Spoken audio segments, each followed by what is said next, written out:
ashes burn in the stone, and night it's our turn.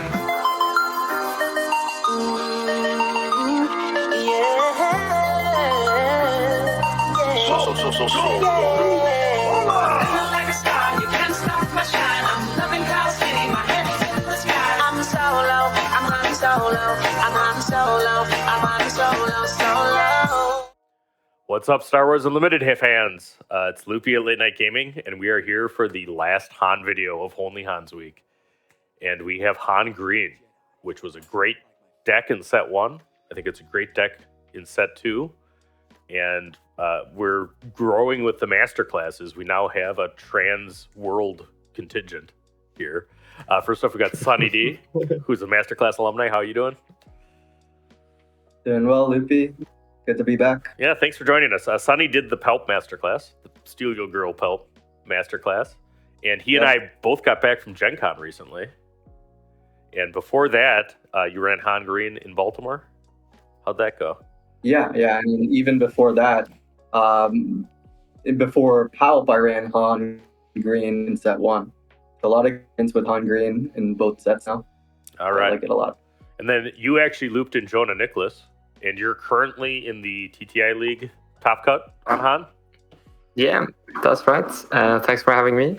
Apparently, I'm from another world called the EU.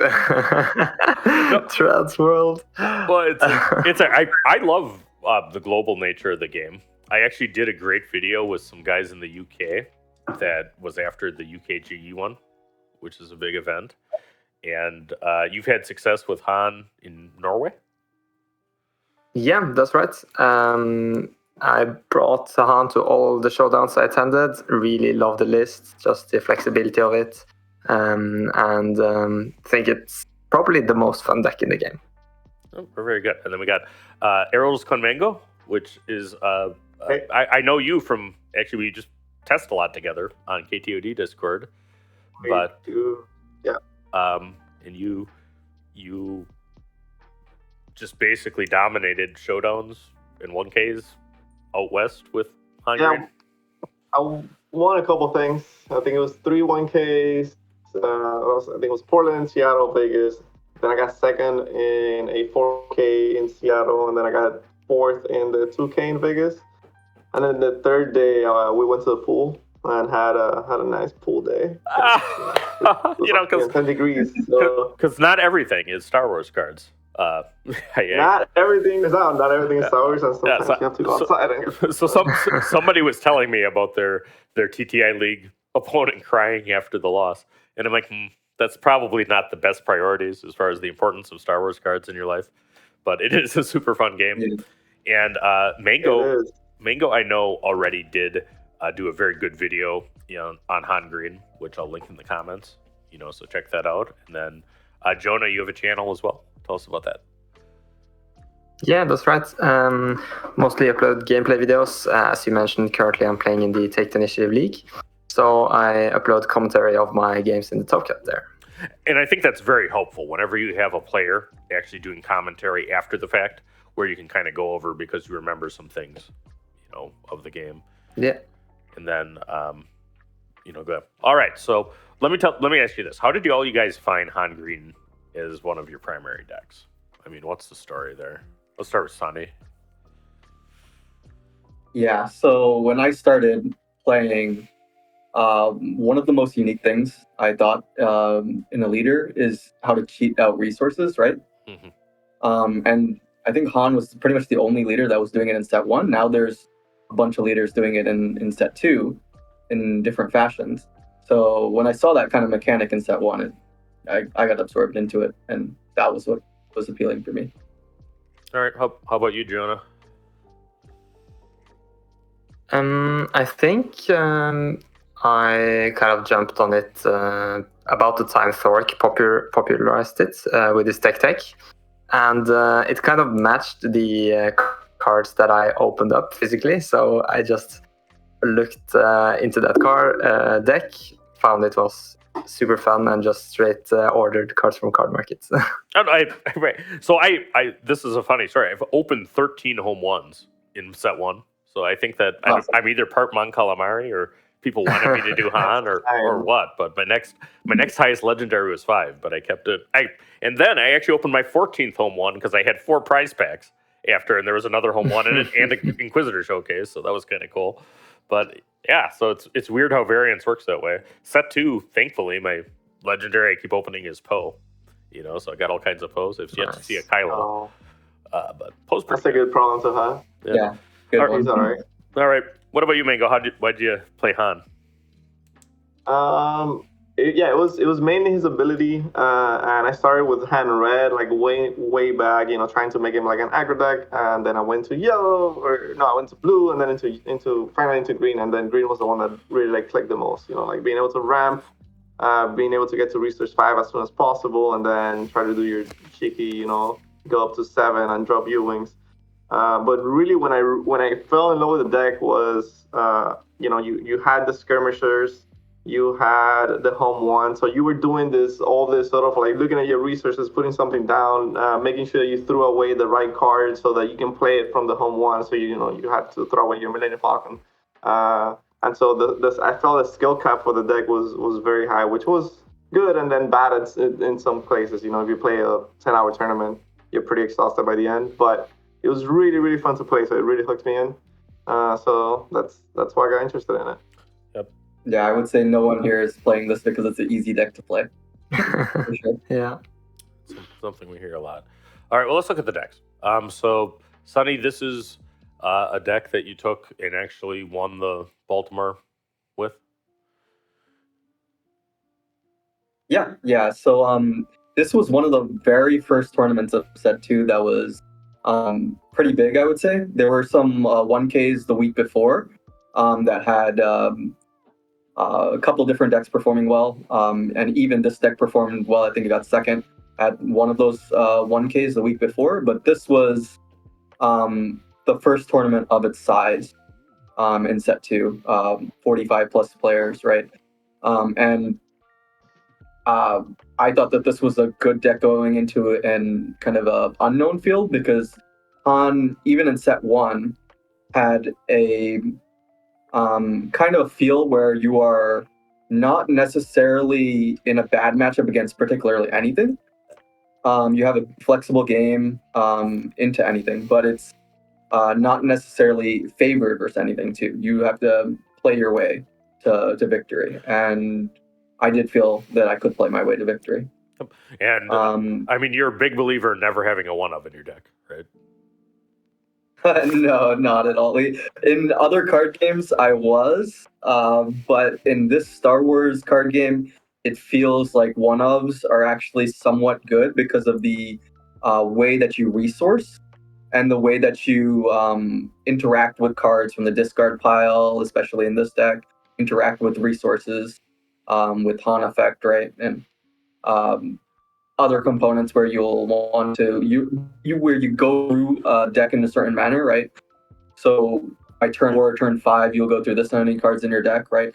So it's important to just think about those ratios and pull cards together so that you'll just a number of cards that will do a certain thing, but not necessarily like a 1-of or 3-of only of a certain type, right? Does that make sense? Yeah, no, it does. And I think I'm paraphrasing Guy Cohen, who is a great card player generally, but that came from Flesh and Blood. He won the big Orlando one with the deck that he and George made. But he said that Star Wars Unlimited by nature can reward extremely high payoff cards with narrow application. Yeah. So there's a lot of those 1-ofs that are high impact in this build, right? That you just want to play one during a game. And you get the value out of that, and that's enough value that you kind of maybe won the game because of that, or put yourself in a very good position because of it, right? So cards like Cunning have that feel, right? And even a card that I don't think many people play, even in this format, is Enticing Reward.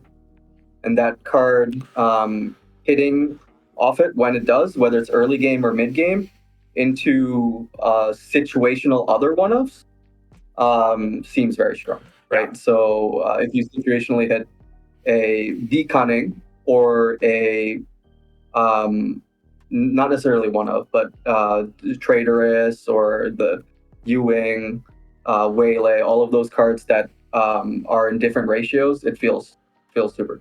Yeah, no, the Boba Green deck I ran on Gen Con was actually based around the Tyson Reward in part because it was trying to tipple Dark Grid, Yeah. And it searches for them. And it can find resupply. You can find your Hot Shot Blasters, and you said if you need Confiscate. I do think it's a very, very good card. Yeah. All right, Jonah, this is your list from the current Top Cut. Tell me about tell me about your tweaks for this. When it came down to this list, I mainly focused on being able to handle the more aggressive decks because I feel like Sabine Green and Boba Yellow were the most popular decks I was afraid of. In hindsight, I probably could have done that even more, probably playing 3 Marines, more Sundari Peacekeepers, more Kiras in the main. But this also kind of changed a little bit from set 1 to set 2. Before, I felt like space was kind of the problem with Sabine, so therefore needing those gunships, the Marauder. But now I've kind of experienced that the mid-game when Poe and Wrecker hits the field is actually the big problem. So the Kiras were actually very impactful there.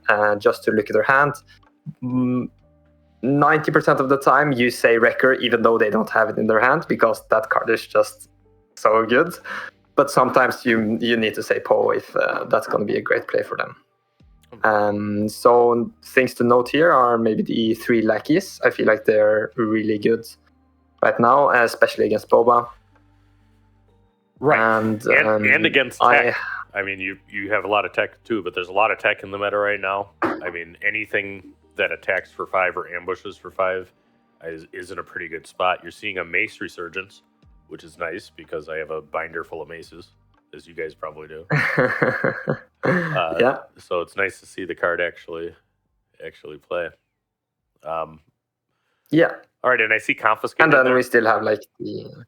So yeah. And Sunny ran that too. What's that for? Yeah. As I mentioned, Boba and Sabine being really strong, they both have some great upgrades. Boba's armor and the Darksaber are cards that can sometimes try to win you the game. And Han doesn't really have any removal tools to deal with those, so having Confiscate is somewhat of an out. All right. Yeah. And one thing I would add about Confiscate is it allows you to trade and surprise people.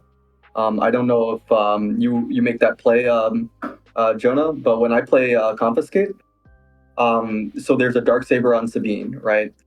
You might be able to hit Sabine once and trade, and then next turn Confiscate and first move into it just died, right? That kind of ruins a lot of their thought process going into a turn. Surprising. Yeah. No, I actually have updated my Sabine list to run Confiscate itself for the mirror, because it can be very. There you go. It's a blowout, on their if they blink their turn 3 and I didn't, that's going to be a blowout. Yeah. They're not expecting it for one; they're expecting a Fang. Yeah. All right, Mango, this is your list. Yeah, I wanted to provide a list that was a slightly different take. That it built more on the idea of what the set 1 list wanted to do, which was ramp gets a 5 resource turn as soon as possible. And so in this list, I am trying to run the 3 Spark of Hope, which was sort of like the card that doubles your chances of getting there. And it was definitely the card that I was the most excited about when I saw it reveal. I'm like, holy shit, we now have what Villain had. They've had super late text since day 1. What about the hero side? But it is also a card that requires you to have a bunch of these smaller units. You need to play something on turn 1 that can die on turn 2, so you can play Spark on it. Right. Spark, that is. And Greedo's exceptionally good at that. Greedo is the best turn 1. It's still the best like 1 resource card. Probably always will be. And it just turns out that Cloud Rider is incredibly good in green hand anyway. So you already have those two units to play. Marine is just a great unit. Sometimes you are just trading it, so it's still really good. And I am a big Mothma stan, and so I am trying to hold on to Mothma just as much as I can. She might not make the final cut, but she's still incredible. So, yeah, this is what I've been trying out. Well, I held on to Tarkin in my Vader deck a long time, and actually that's there. I think that actually there's a world where cards that help you go ride make a resurgence here a little bit even soon, because there's a lot of decks that are relying a lot on one-to-one removal. So playing multiple things. Yeah. Okay, let's talk about a couple cards that I see there that we don't have slides later. I think Echo-based Defender was in all of the lists. Yes. I mean, that's a card that fell way out of play for Sabine lists.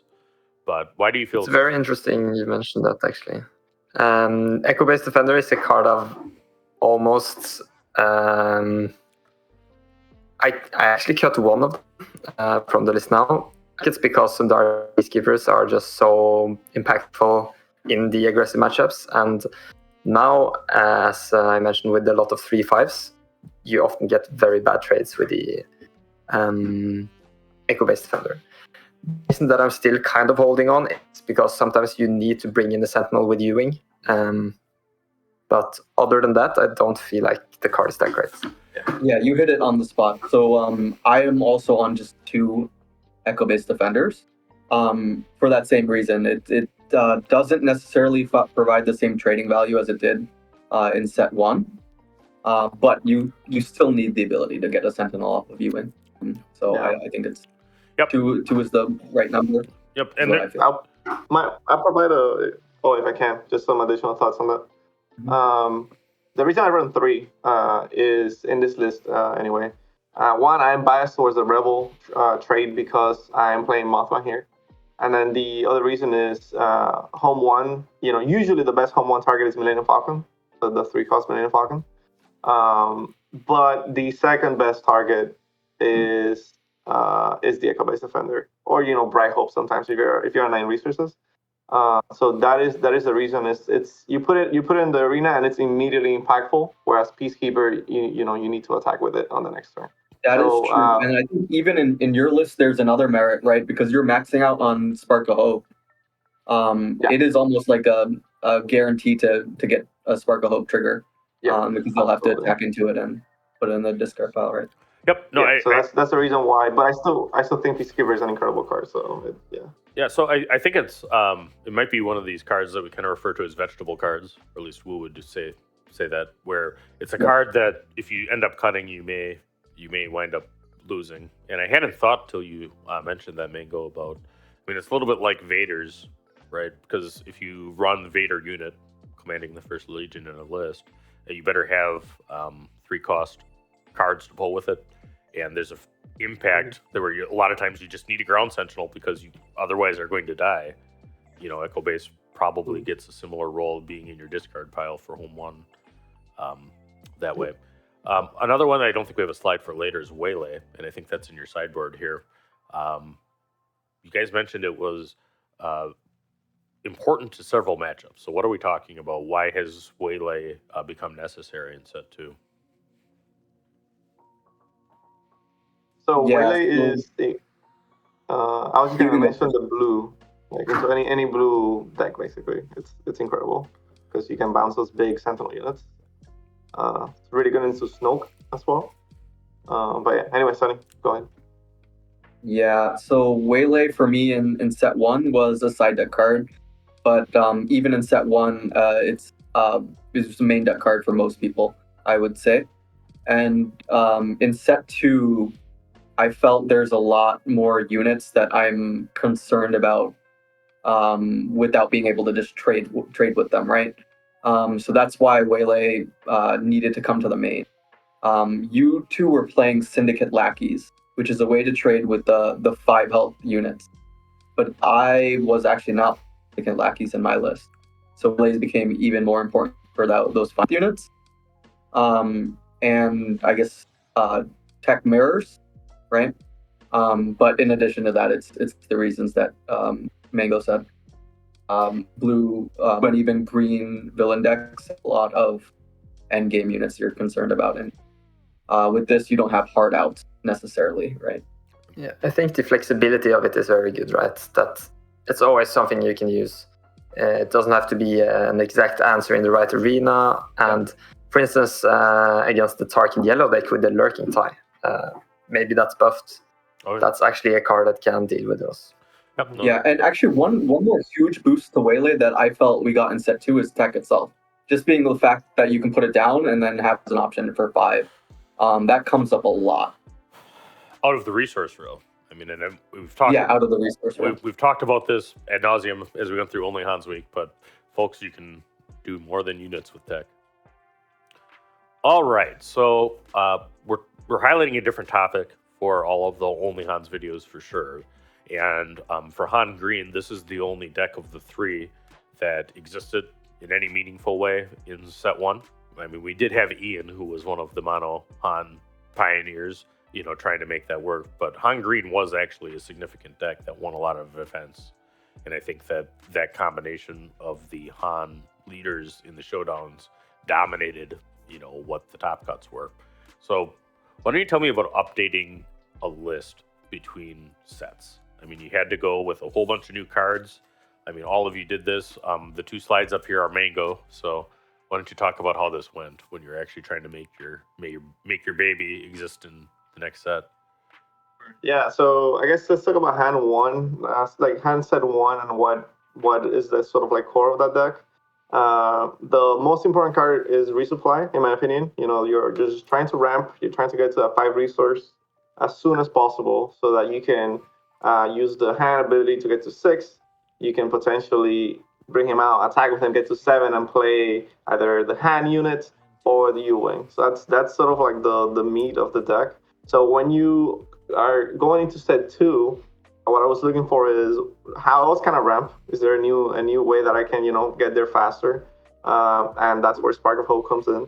And the second question is like, what is the core? Like, what are cards that I should not even consider replacing? And for me, that was Resupply again, Millennium Falcon. It was U-Wing, Hand Unit, and Home 1, right? So those are the ones that I cannot touch whatsoever. And then I started looking at potential sort of like replacements that could give me some more versatility. That's where my the pistol came in, the blaster. It sort of does the job that Surprise Strike does. It doesn't hit every single unit that you have, because it doesn't work on vehicles. But you can play it from your resource row. So now you're putting something down, and then you can smuggle, which is awesome for a hand because you're going down on cards every time you do the hand ability. And well, if I can now maybe ramp faster, because I have 3 sparks or I have a new way to ramp, maybe I can now play more top end. So that's where the main reinforcement walkers come in.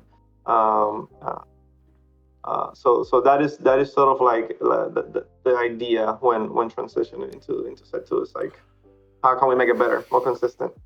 Okay, so Sunny and Jonah, you went through that same process, and let's stop at that point where you're just kind of thinking of how to make this deck as good as you can. Any further comments on what you're thinking about in considerations of deck building? Yeah, I would like to kind of focus on a little bit of a different aspect, because one thing is looking at the new cards, but I think a more important thing is looking at the new meta and seeing in what environment is this deck going to play and what decks should it be able to beat. And that might affect very much what cards you need to cut or add. So for instance, the Rogue Squadron Skirmisher is a card we all liked from the first set, but as we mentioned, it doesn't really work anymore. So I think that's important to consider. And of course, as you've heard earlier in the Han series, the Tech DJ combo is such a powerful play when it works that it might be worth just slamming in there. But I think it's important to also not just look at the new cards, but look at what it has to deal with. Right. So, I mean, one thing that I think transformed the matchup, if you look back to the Sabine Masterclass, all 3 of the people that were the Sabine pilots identified Han Green as the hardest matchup. Yeah. And I think that Wrecker has changed that somewhat. Yes? Yep, definitely. Yes. Yep. And It's so Sabine now has a way to do a lot of damage to something with 6 health and on the ground, and you see a lot of that stat line. All right, so just looking back to your list, Sonny, I see that it looks like you probably have some particular cards looking for different matchups. Tell me about that in the process of updating. Is this like as you're seeing the meta develop, as you're deciding what you're going to need? Yes, definitely. So when you run into a specific tournament, what I typically do is I will analyze what I think is going to be the most played deck, second, third, and then account for that by including some card choices that are specifically tailored for that. So in this particular list that you see for the Baltimore 1K, right, for SGG-Con, I made a meta call that I would see a lot of Sabine. Mm-hmm. I did play 3 Sabines and beat them all in that tournament. And what cards are you looking for that matchup? I mean, Yeah, what so cards in the serve their role? main deck, I thought the cards that I had most value out of against Sabine were Cunning, Cloud Rider, Confiscate, and Kira, right? So those were all in various quantities in the main deck, right? Had I gone back and changed this a little bit, I would play even a second Kira. In the side deck, Sindari Peacekeeper is a big card. But the combination of both that side and main really tailors towards that matchup, right? Now, one thing I just wanted to talk about in the process of updating decks, outside of this teching for a certain matchup or meta call, what I looked for transitioning from set 1 to set 2 is what in set 2 added the most to the deck. And what I felt that we got the most added is the smuggle mechanic, right? That smuggle mechanic changed the dynamic of Green Han and a bunch of other lists completely, right? So there were plays that I did in set 1 less often that I do more often now that you could still do in set 1. Give me an example. Yeah, and the example is resupply turn 1, right? So resupply turn 1 in set 1, it felt like you used up way too much of your hand to do it, right? Because you're putting down a resource and then you're ramping and then you don't even put a unit on board, right? You still did it sometimes when your mulligan was awkward or your situation is pretty awkward, right? Or the matchup was you didn't really need to worry about maintaining those units early, right? In set 2, the smuggle mechanic changed that dynamic so much that I got cards that I wanted to resource, and that justified making that turn 1 play. Yeah. Okay, going on that point, I mean, one thing we did talk about in the Han Yellow Masterclass is that smuggle to some extent creates card advantage, right? Because in addition to playing the card, it actually draws one from your research row, which is in a strange way or a non-obvious way the same as drawing a card. And that's particularly helpful for Han decks. True? Yeah, very, very true. So that contributed a lot to my deck building choices too, right? So I played a card like Timely Intervention that could, and even Hotshot Blaster, which Mango talked about early, right? They can come into play either by smuggling something that you have existing out or attacking with Han Leader, right? And I wanted enough of those cards, not too much, but enough of those that would happen semi-often, right? And that did with that smuggle mechanic plus Han attacking. Right. And then as you go through a meta, would you agree that, I mean, the likely decks that you're going to see in your needs change from month to month in a competitive card game like this? Definitely, yeah. And I feel like that's something you see if you compare lists from event to event. Even though you might play the same deck, it's going to be adjustments all of the time, right? Depending on what you feel is most popular. But that's also the fun of it, trying to predict the meta and make those tiny changes. I mean, just going back to Arrows' list, right now, one card I see 3 of in the sideboard is Scanning Officer. Yeah, yeah. It's basically it's an answer to something like Yellow Hand. We I think we all agree that Green Hand has a favorable matchup into Yellow Hand, but even more so if you have this card in the sideboard. That Honda deck has been going around. We'll also shut that down. So Scanning Officer is an incredible card. I don't know if it's caught on yet. I've been on vacation for a few weeks, and then I'm joining late on the set 2 party. It's a really strong card. Well, I think it actually might be a response to the current meta too, because I'd be surprised. It's backbreaking if somebody plays tech to start the next round with a Scanning Officer because you've exhausted 3 of their resources. Yeah, and I think that's one of the tweaks as you go through a set. All right, well, thanks. So that's updating a set. All 3 of these guys did it successfully or reasonably, and it's something that as Star Wars gets into set 3, 4, 5, 6, 7, I mean, we're going to have happen quite frequently that you're going to need to take your baby and give it some new life and adapt it to a new meta. So let's talk Han. I mean, he's a very powerful leader. I think that as a leader, if you look back to our original tier list, we had him in the A tier, even though there wasn't a strong deck using him yet, just on his ability himself, and that had to do with Hero Yellow not being great. But tell me about when you're actually how often are you using his leader ability before you deploy? I mean, I think it's fairly obvious that you take it from 5 to 6. But other than that turn, I mean, how often are you using Han? More often than I did in set 1, for sure. And that's because of Smuggle, you think? Yes. Yeah. Primarily because of Smuggle, and also there's a couple priority situations in matchups that you want to play card a turn early. Whether it be, and the 2 cards that come to mind to me are Kira and Sundari Peacekeeper in the aggro matchup. Yeah, so that Sundari Peacekeeper in the aggro matchup, if you play it turn 1, it oftentimes attacks 3 times in that game and heals for 6. Because going to turn 2, Sabine doesn't really have an option to aggro and hit it for 5. Mm-hmm. And then usually they'll try to, they may be able to do it turn 3 after it attacks, right? Depending on who has initiative. But if they can't, then it will hit for 3 times and then heal for 6. So that's a play I make early. And then Kira, a lot of times you drop it on curve at 4, and there's sometimes you drop it even earlier than. Example? Yeah, I mean, just in some matchups where you want to turn off a certain 3 drop, you will. So if you see maybe even the mirror, like a resupply, not a resupply, I guess, because then they can play it. Yeah. But because you'll have to drop it, and then you'll have to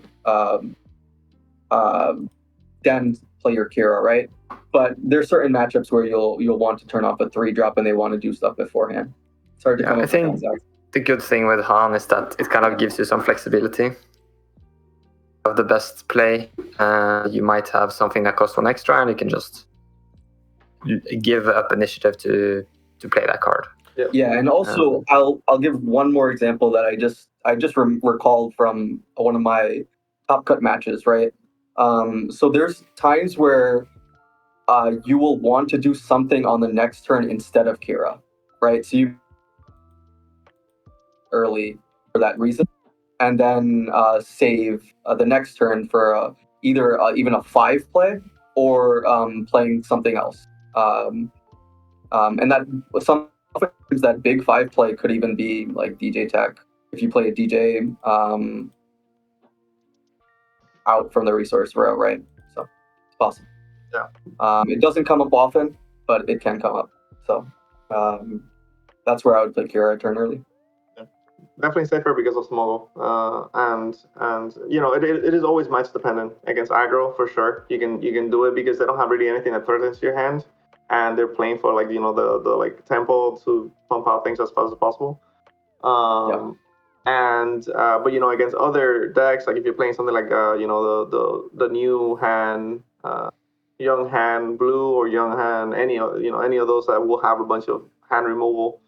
then it is more risky. So definitely learn the matchups and figure out when can you be a little bit more greedy with your ability.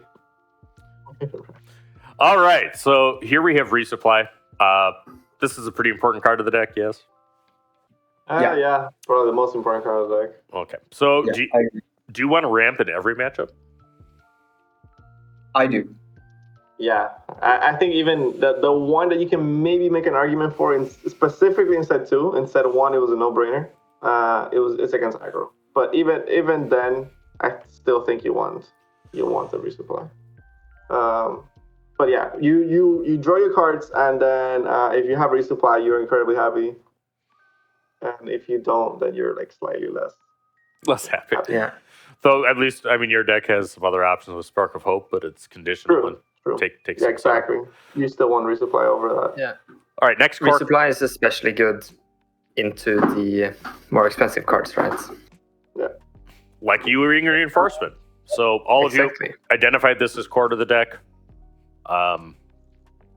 What are you looking for with your U-Wings? I mean, oftentimes you're casting this on your Han flip turn, yes? Yeah. Yeah. Okay. And what you're looking for, that's the beauty of this card, right? It can answer so many things. Are you looking to? Is there a threat that you need to exhaust, and you're running Leia's? Like maybe you're looking for Leia's. Are you running against some like control deck, and maybe you want to go wide? So you're looking for the Battlefield Marines and Greedo and maybe like an Echo based defender. Do you need to answer a threat in the ground? You're looking for hand unit. And I would say one of my favorite things in this new set is Tech plus Kira.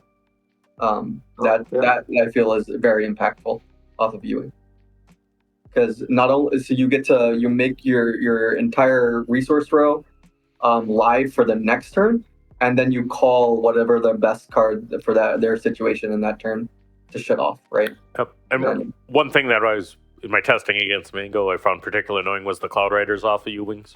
I mean, that can be, it's like remove and then develop, 5 more, damage. Yep. So, great card.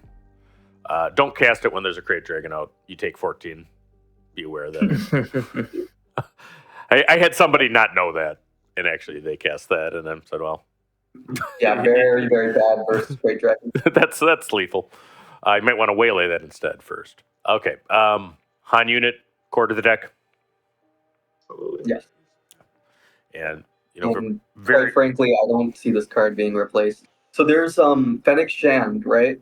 That is situationally better than this card, but I don't think it's better than this card. The first strike is too important. And using a magic term for what Han's ability does, but it's essentially that. And I mean, I think things like Hot Shot Blaster just make him better, right? Yep. Yes, Hot Shot Blaster on this feels fun. With hand answers a Snoke, which is one of the few ways that you can have an out for that card. That card sucks against you. By sucks, I mean it's really good. Waylay obviously is another good one. But yeah, Blaster into hand into Snoke is the way out. Home 1. It's so good. Yeah, I mean 7/7 restore 2, and you get to play a unit for -3. Most of the time that's a Millennium Falcon because you want to push damage, and then also because it heals you immediately. But it could also be an Echo base, and then the most fun that you can have in this deck, why I fell in love in set 1 again, is the Bright Hope. Like if you're on 9 resources, you can bring Bright Hope. You can bounce something back to your hand in the ground arena. You draw a card from that. Obviously, in set 1, Avenger was, one of the big ships. Completely shuts down like Avenger when you have a Bright Hope in there because it has to attack into the Bright Hope, and you choose the Bright Hope. Yeah. Yeah. I would like to also mention the cards that Sonny just mentioned. The Kira and Tech are both really good to get with Home 1. Mm-hmm. No, I think it's great. It's got Vader energy. Actually, Gideon's ship does a little bit, but it actually makes a big splash, but also brings back something for sure, which is important. One card actually 2 cards this doesn't interact well with the deck as like a counter argument is a Cloud Rider and Greedo. It can't get those cards. But but there's enough, and even DJ, it can't get that either, right? But there's enough in this deck and enough targets that find value. And the selectively destroying from Han is the way that you kind of fuel this card. You get to choose. And the last piece, I would say this card is better in set 2 than it was in set 1 because there's more ways to ramp to 8. Hear that, folks? Still buy my home ones. I still have several in my home one dealership, available that I haven't traded away. And we didn't put a slide for it, but Millennium Falcon is just an objectively great card. Yeah. I would say, and this is where the skill cap also comes into this deck a lot. The Falcon, because you have to pay 1 for it. Just think ahead. It will probably take like a bunch of reps, but if you play a Falcon on when you have 4 resources and you didn't ramp with the hand ability, then you're gonna have to pay for it or remove it, and you don't want to go into your 5 resource turn having to pay 1, being now at 4 resources, because then you don't have access to your flip, your like 7 cost stuff. Yeah, I think Falcon is very interesting in the dynamic with Sabine also. The fact that they kind of have to respect it and can't really play an A-wing turn 1. Yep. And when you play Han, if you have Falcon and a 2-drop, you maybe just want to pass and wait till you know what you're facing. Yep. No, I think that's point, and the 3/4 coming up is a huge problem for hero aggro. Because it can kill it and then it can bounce back and essentially heal itself. It's good. Let's talk about some new stuff. Sundari has played well for all of you, I think. Yep. Absolutely. Yeah, and this was a card I added to my Sabine 2.0 list. When I made it, and it's good, and it's good into Boba in particular. With its 5 health, he has so many things that did for 4, not so much for 5. What matchups are you prioritizing this? Aggro, for sure. That's the best one, right? Because you're against a clock. And any aggro. I don't know if I don't actually side this in versus Boba. I don't know if either of you two tried siding it in. I know Jonah mains it, right? So if you main it, I think I won't even take it out. But I feel like when it comes to deciding, it depends if you find cards that kind of are worse. It might not be the best card to add, but I guess Boba Yellow, in some cases, it can be useful. But the 1 power is a downside when you're playing against a deck that just wants to take control of the board. Yeah. Because it's not going to do much if they already have a good position. Yeah, no, I'm talking about Boba Yellow now. There's probably a difference between playing as Sabine and playing as Han, into that. But the restores are what you need to survive his tempo onslaught, and get to where he can't counter you anymore. All right, tech. I think this is one of the best cards in the set, frankly. Yeah. Absolutely. Once you play more. To me, this is the best card in the set. But that is open for debate. But to me, I've settled on tech being the best card in the set. Okay. So, and it's certainly versatile. It's making an appearance in villain decks. The tech DJ combo. Somebody want to just explain it for anybody, that hasn't been playing Star Wars for the last 2 weeks. Here's how you just win the game on the spot, and there's nothing your opponent can do. On turn 2, you have 3 resources. You're gonna play a tech, and let's say we're in this scenario, tech is not being disrupted. He's not dying. On turn 3 with hand, you're 4 resources. You're gonna use your hand ability to go up to 5, and then you're gonna smuggle the DJ for 5, because you can do that with tech. And then you're gonna steal one of their resources, and then you're going to destroy that resource at the beginning of the next turn. Yep. And you're going to be deploying Han when you do that, as well. And you deploy Han, and you can maybe play Greedo because you stole something that was active. If you steal a resource that's active, now you have 1 resource. You can maybe play Greedo on top of that. All right. So I think that overall DJ's probably not quite as strong in Han green as yellow. No, because not at all. He would take 9 to get out without tech. Yeah. You're rarely doing that without tech. I did it in maybe one game out of so many in an end game scenario, but yeah, it's most often coming out as a 5 with tech. It doesn't always need to come out on curve though. If it comes out in matchups before leader flip off curve, or even before maybe a high unit drop, or like a super laser blast, for example, it can still win you those games. And one high roll situation with DJ that this deck has, whereas the other one, the other yellow Han does not have, is resupply and that combo, which it's a very low chance, I would say, but it has come up on multiple. And I think probably you two have experienced that too. That's pretty nuts because you don't, going into the turn 3, now you don't even need to put the resource down with Han unless you really want to. You can just instantly flip DJ. Right. Yeah. Okay. All right. And you can smuggle in tech if you want. Yeah, no, I think you can smuggle into turn 2. Yeah, no, and tech DJ sometimes is the answer to a super laser blast. I imagine. Yeah, it is. It has been the answer to me a lot of games, and it's been the answer to Palpatine flip a lot of games. Mm-hmm. Makes sense. All right, Kira. Another 3/5 cost 4, but very disruptive to the opponent's hand. I mean, are you playing this on curve, or are you picking your opportunities? For me, it kind of, you need to know your deck a little bit.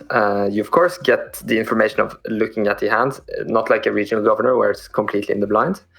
But you might want to call out cards that aren't in the hand. For instance, Wrecker is my pick for like the best card single-handedly. It's so powerful. So if you're playing into a red heroes deck, you might just want to call out that, even though they don't have it in their hand. No, makes sense to me. Yeah, I would say 70% of the time I call something in their hand, and then the other 30% I call things that are not in their hand, like the Wrecker that Jonah mentioned. And playing it on curve versus not playing it on curve, it's very situationally dependent on what is better. Yeah. And I will say usually, and this is 4 cost is a weird slot in the hand green deck, because your optimal place to resupply and then play something that's bigger. And so you, most of the time, if everything's going according to plan, you're skipping your 4 resource. You're going straight into 5 resources. But I don't think it necessarily needs to be in play. Sometimes it's even better when they have the thing that will answer your board, like the super laser blast. That you play that and then you shut it down. All right. So Spark of Hope. I mean, I think you actually said something I've said before, is that Hero now has 6 good ramp cards. Yep. You're leaning a little bit harder into this. I mean, how reliable has it been for you? In my current list, in the one that I'm sharing with you guys. And by the way, I guess the one disclaimer is, like, I love the list that Jonah and Sonny have. Like, that is very close to like my other, basically, like, way to play green hand. But if I want to lean into the ramp and I want to include 3 Spark of Hopes, I need to include also ways to kill small units so that Spark of Hope actually triggers. And that's why I'm running the 12 sort of like, or 12 or 11, like 2 cost. Greedos are perfect for that. Cloud Riders are perfect for that. So how often are you doing this? I would say fairly often. That you draw a Spark of Hope, you're very likely to draw one of those 2 cost units. So you are either you still prefer to resupply if you have it. And if you're playing against a yellow villain, actually, and you have a Spark of Hope and you have a resupply, just keep both of them, because you're gonna get Bazine. You might get Bodhi Rook. If you're playing against double yellow, just keep both because you might need one or the other. So it's also a time-honored strategy to just not keep events when you have Bodhi. It always makes them sad, but this one is important, so keep both if you can. Yep. Now, Spark of Rebellion, you can't protect anybody. I mean, I think all of you have access to it. We put this on here. So, first off, what matches is this card particularly important in Green Villain. That is the best. That is the best turn one play is Spark of Hope, take away the ramp. Like that is by far the where this shines the most. And then the Any other ramp deck. Yeah, any ramp deck. Yeah, true. Even hand, right? Even in the the other important one is like a 5 resource boba. That's a great place to spark them because usually they only have one thing that they're gonna do in like in the 5 resource. And sometimes you can get rid of their way to remove a unit. Sometimes it's only a waylay. So say that they don't have any space units, you only have space units. I mean, if you spark out their waylay, they can't actually boba, right? Because they have to actually remove something from play. It's a good point. What else? Yeah. So what else? I would talk about one situation or one scenario that you end up playing Spark in, at least myself, because of the 2 resource cost, right? There's a lot of scenarios where you're at the flip turn and you ramp to 6, then you play something that costs 5, right? And you have 2 left over. Spark feels optimal in that situation because you'll flip the Han, attack with it, go to 7, and you'll have 2 left over. So the 5s that you might play are Syndicate Lackeys or Traders if you play Traders, right? And that situation has come a lot, and I feel like it shuts people out of the game. And obviously the high roll situation is the DJ tech, right? DJ tech that you're also going to have 2 left over to spark, which is just like insane if you do that on top of DJ tech. Yeah, and you get to be selective with Spark, unlike Force Throw, but I mean, there's also an element of being conscious of how the game has gone and other people's hands. If you're against a control deck and they're ever down to one last card after having previously, you probably actually want to get rid of what that last card is, because it's probably Blast. Yeah, I'd say Super Laser Blast is the other like obvious like big threat, and then the other one is if you have the full combo, if you have the DJ tech combo in your opening hand and you have a Spark, that's the best way to protect tech, right? Like to be able to turn one Spark, removing a takedown or something. Yeah, a takedown with power, like whatever could just kill you. Yeah, I would say Power of the Dark Side is one of the cards that I'm most afraid of playing Green Han. Especially when I'm like ramping and not playing the units. Yeah. So Mango has a lot of 2 drops and which can go wide. Around it. But Jonah and I have less of that. Yeah, there's definitely new Han players going on right now, new Han 1 players, because they're walking into Power of Dark Side way more than they should. Yeah. All right, Cloud Rider. How is this played, set 2? Yeah, Cloud Rider's good. I would say definitely into the aggro decks. Sabine, you really want to trade with their turn 1 play using this. And my secondary reason for this card being very good is that Spark of Hope a play that Mango is talking about, right? So turn 2, you can you can attack into something, then put a resource down and Spark of Hope ramp. In my list, I played Enticing Reward, and that came up not often, but it came up where you can put a resource down. They drop something with 3 HP, and you drop this attack into it after attaching a Enticing Reward to it, and then you search 2 power cards, and that can even search your resupply if you hadn't drawn it turn 1. And it very often hits because it's you see 10 cards. I was doing that with Boba Green, too, not with Cloud Rider, but with the Enticing Reward into the resupplies, because you want to ramp big with what I was doing. And the other thing off of Ewing, ambushers off of Ewing are great, and it's the best it's a value ambusher. Really good together with lackeys. Yep. Oh yeah, great. Bye Boba. Okay, so a general recon. Sonny, you have this guy in the list. Yeah, I played one of this, and I like it. I like it a lot. I think it's an underrated card. Is it one of the mandatory cards of the deck? Probably not, but it has a good stat line, and it kind of serves the purpose of that echo-based defender that I dropped, right? And sticks on the board longer, right?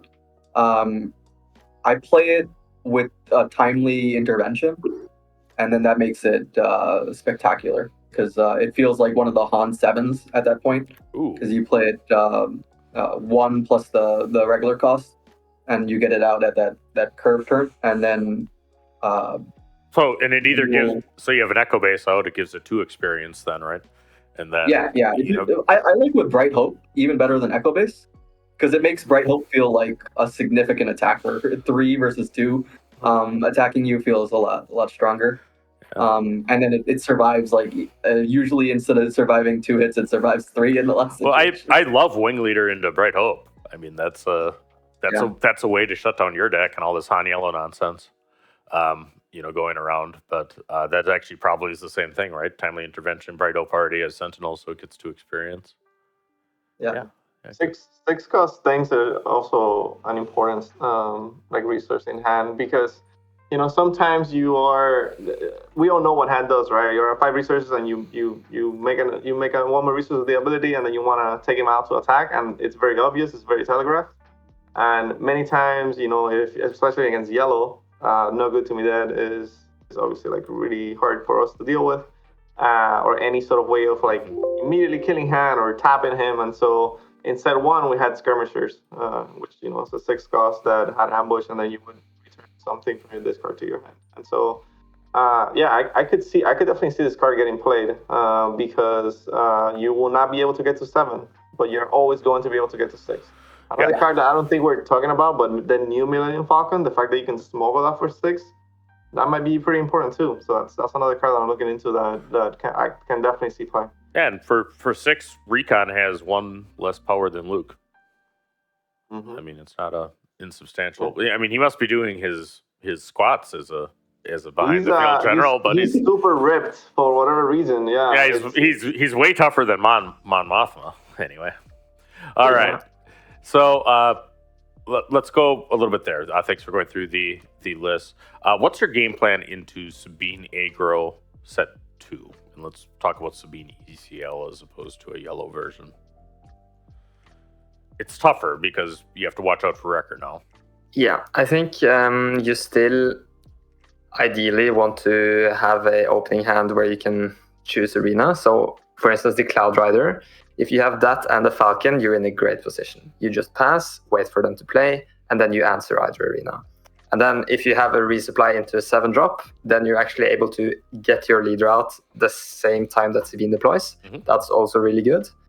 Or if you just resupply into a Lackey's, because 3 to 5, right? Mm-hmm. So you have some ways, but the problem is when you don't get the correct cards, then you might just be run over.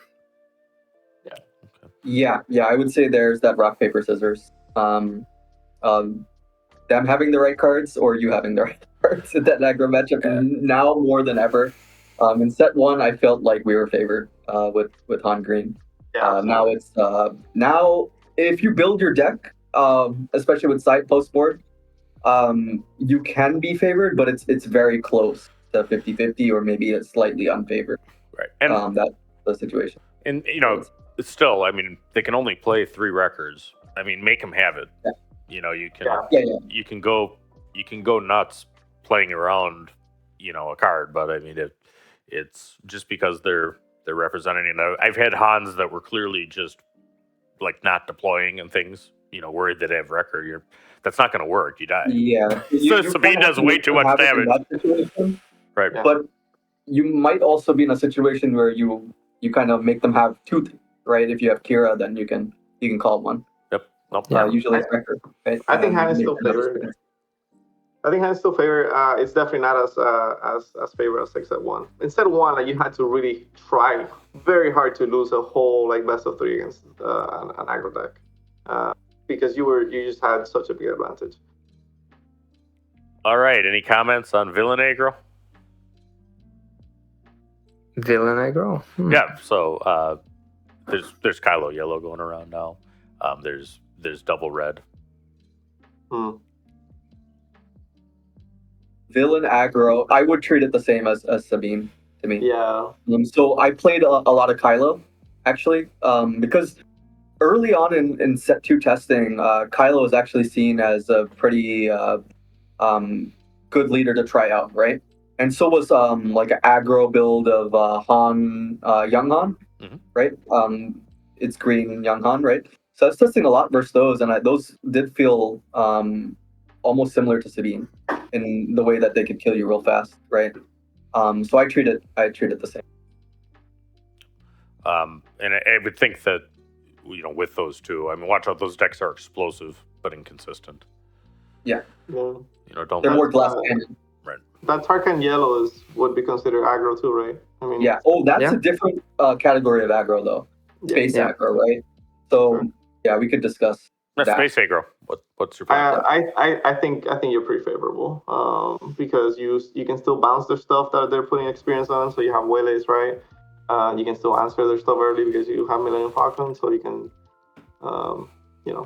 Yeah, but you probably need some more space units if you expect that in the meta. So playing gunships in addition to the Bright Hopes is probably good. Yes, I agree. If you think that's the meta, you got to tilt some more space ambushers in your build, right? And Marauder's an option available to you too. Yeah. As is Falcon too. Yeah. All right. What about blue red hero? I mean, so it's Young Han blue, Turret, Ray.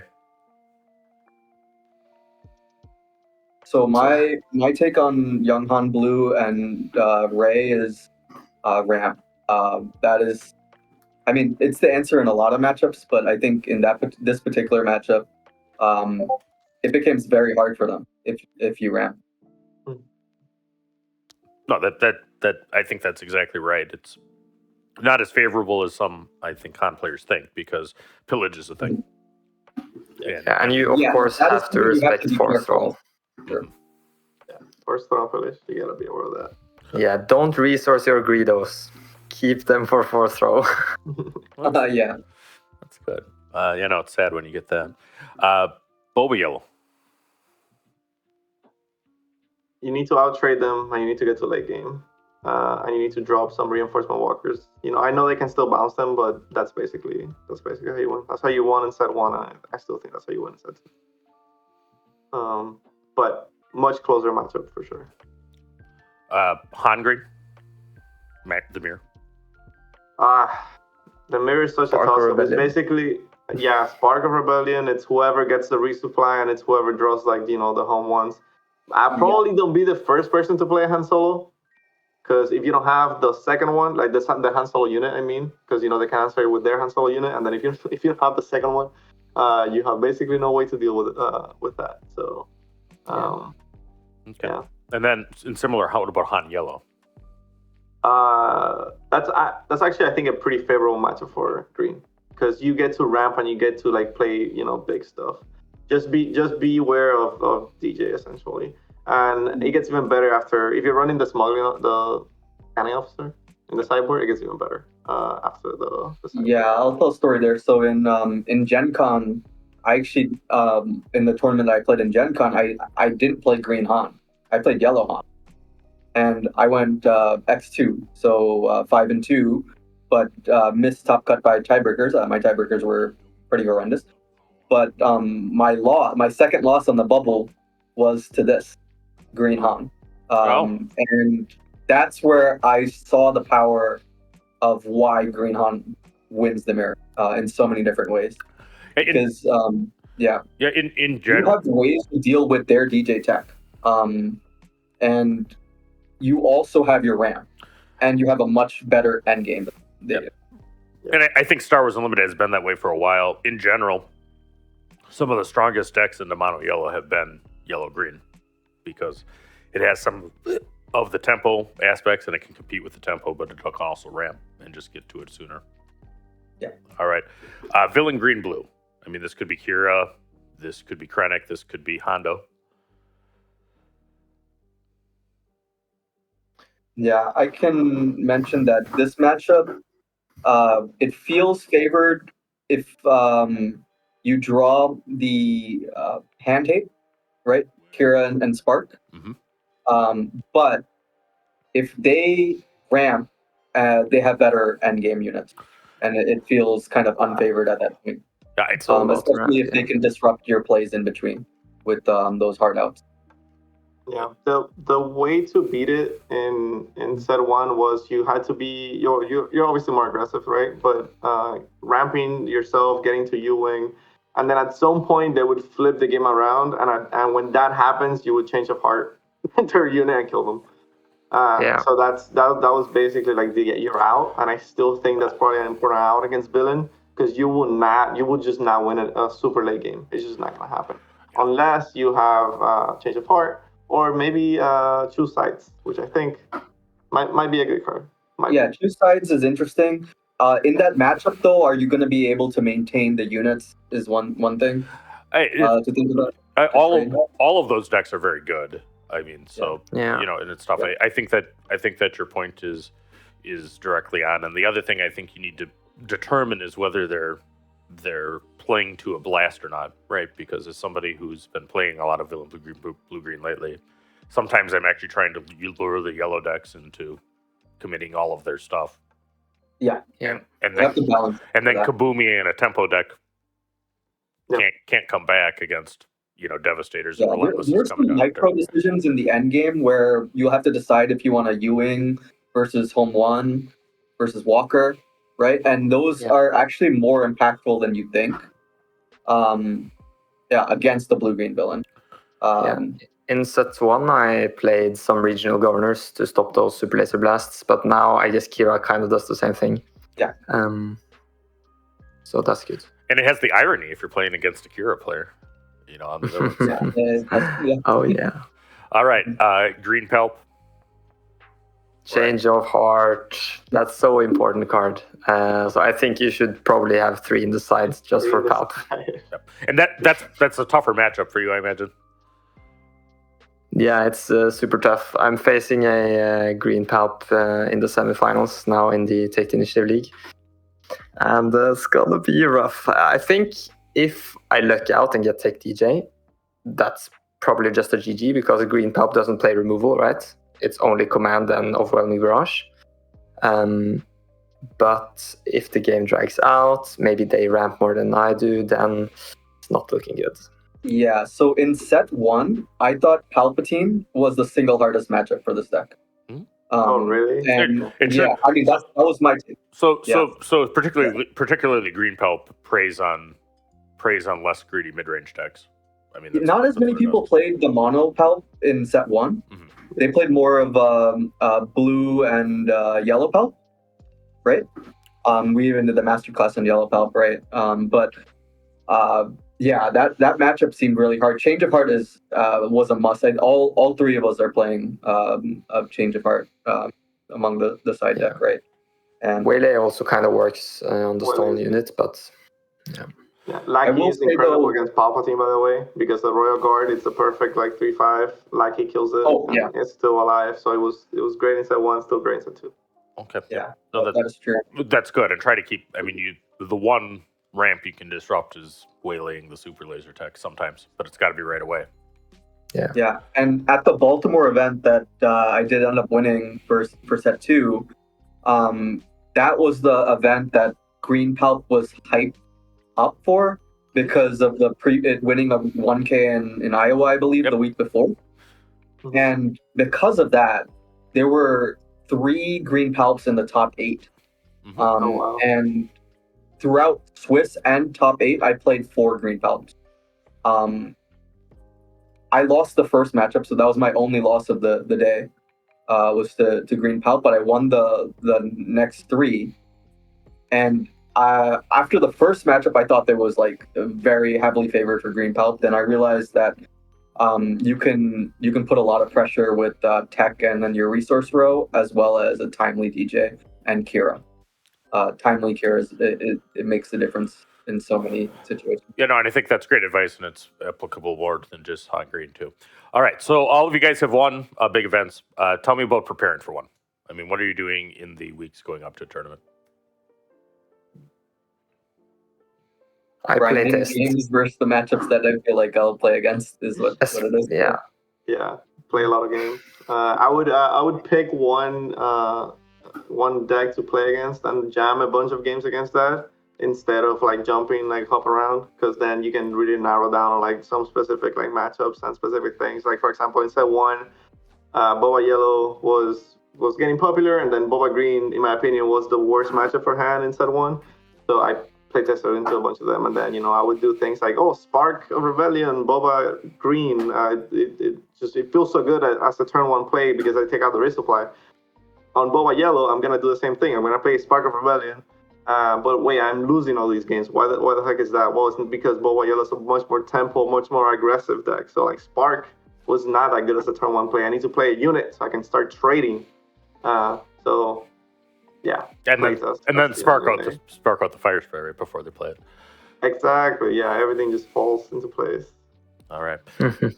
Okay, so thanks you guys very much for the masterclass and for putting up. We did have some video issues before you pointed in the comments. We saw, but we edited it out, and these guys hung through like champs. Why don't you have any final words of wisdom for somebody picking up Han Green for set 2? We'll start with you, Sonny. Reps are super important with this deck because this deck has a lot of potential lines. Because of the way that you can temp ramp, right? Mm-hmm. And then the way that you can play from the smuggle row as well. I consider you're playing this deck, you're playing with like a hand and a half because of smuggle. That's the main difference between set 1 and set 2. But because of that, you just need as much reps for as many different situations. This is not something that you necessarily pick up and just do well with on the spot. There's a few decks that you can do that with, but not this one. Jonah, you're doing well with this right now. I would say if you're new to the deck, think about what could my opponent have to kind of disrupt my double ramp. If you're playing against a deck that can't stop Han, maybe make sure you have a backup play, like Mango and Sunny mentioned, the Recon or another 6-drop if you don't get to 7. Nope. All right, why don't you take us home, Mango? So I guess to add, I would say figure out your 5 resource play. That is the most important one. So learn against the specific matchups. Can I actually deploy Han now? Can I actually get to 7? Is it very likely that I'm gonna have like a no good to me dead or something like that? Should I even deploy this turn? Sometimes you don't actually want to ramp and deploy when you have 5 resources, especially against the yellow villain. And if you are able to get to 6 resources and you use the ability and you ramp to 7 and then potentially 8, that's a home 1. So that's something to keep in mind. Sometimes you want to delay about 1. But 1 resource. Just get reps. That's the only way. That's the only way to get better. All right. Well, thank you very much. Yep, this is actually the last video of Only Hans Week. It was kind of a blast. I might have to just bring back the intro, soon again. But thank you guys for all sharing your knowledge with all the aspiring solos out there. I mean, I think that this deck is not only here for this set, but I mean, a combination of a leader that temp ramps, to use Sonny's word from a moment ago, and actual ramp. I mean, just makes sense. And I mean, if Hero ever gets more bombs like the villain Star Destroyers in green, watch out. Because, I mean, if you can follow home on something else. All right, so thanks everybody for joining us. We'll be back with more master classes shortly. We actually have some more in the works. And if you've watched this far, you're my hero. Thanks for having us. Yeah, thank you. Thank you for having us, Luby.